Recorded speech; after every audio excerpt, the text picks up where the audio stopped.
Hello students, how are you?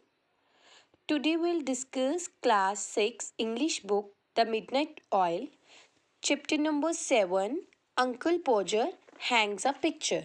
Now last video में हमने half chapter revise किया था, डिस्कस किया था. So today we will discuss the half chapter. Now then he wanted to use some string to measure and mark the spot. Just as leaned over the chair, the string slipped, and so did he. He landed on the piano and produced a wonderful music effect when his head and body struck all notes at the same time. Last में हमने ये पढ़ा था कि जो uncle पोजर था वो जब वॉल पे पिक्चर्स को हैंग करता है तो वो सारे घर को उथल पुथल कर देता है.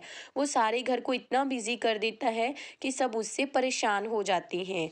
जब वो दोबारा से उसकी जब 31 इंचेस से वो मेज़र करता है, फिर वो तार का मेज़र करता है तो वो स्पोर्ट लगा लेता है. लेकिन जब उसकी चेयर का बैलेंस बिगड़ जाता है तो वो एक पियानो पे गिर जाता है. तब एक ऐसा वंडरफुल म्यूज़िक बजता है जिसके द्वारा सभी के हेड एंड बॉडी पे स्ट्रक हो जाता है और उसको चोट लग जाती है.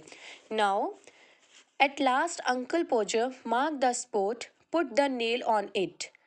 लास्ट में जब अंकल पोजर स्पोर्ट कर लेता है, मार्क्ड को वॉल पे स्पोर्ट कर लेता है और जो नेल होता है, जो मेक होता है, उस पे लगा देता है विद हिज लेफ्ट हैंड, अपने बाएं हाथ से.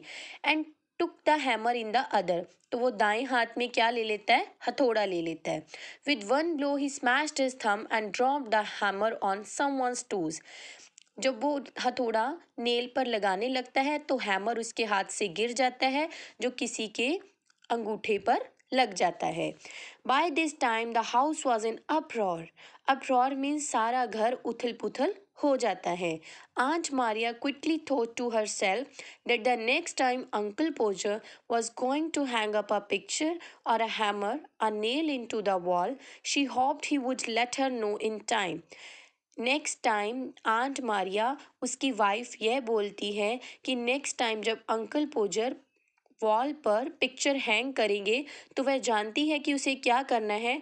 वह अपनी मम्मा के घर चली जाएगी और इस घर को छोड़ देगी. She would leave the house and spend a week with her mother. ओहो you women, you make such a fuss over everything.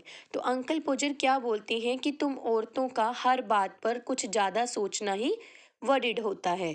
Uncle Podger said, why I like doing a little job for this sort myself. मुझे पता है कि ये छोटे छोटे काम कैसे करनी है. And then he try again, तो वह दोबारा से वॉल पर पिक्चर लगाने का ट्राई करता है. The nail went the right through the plaster and so did half the hammer.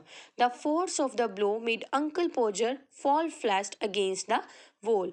फिर जब वह मेक उठाता है तो अंकल पोजर वॉल की तरफ गिर जाता है. Now at last the ruler and the string were found again and a new hall was made.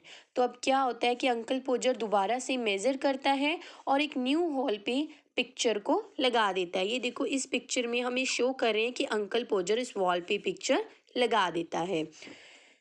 Finally at around midnight the picture was put up crooked and insecure. जो picture बहुत टेढ़ी और unsafe से लग जाती है. The wall looked as if it had broken down rebuilt it clumsily. जो wall होती है वो अच्छी नहीं लग रही होती क्योंकि पिक्चर टेढ़ी होती है. Everyone was tired and very except uncle Podger. घर के सभी लोग बहुत ज़्यादा थक जाते हैं. There you are, he exclaim proudly.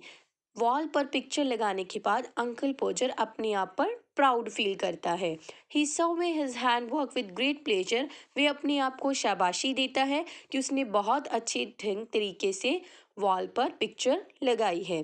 Y some people would have called in a man to do a little thing that, कि उसको इसके काम के लिए तारीफ मिलनी चाहिए. So students, read the chapter carefully and write down the word meaning on your fair notebooks. Thank you. Have a nice day.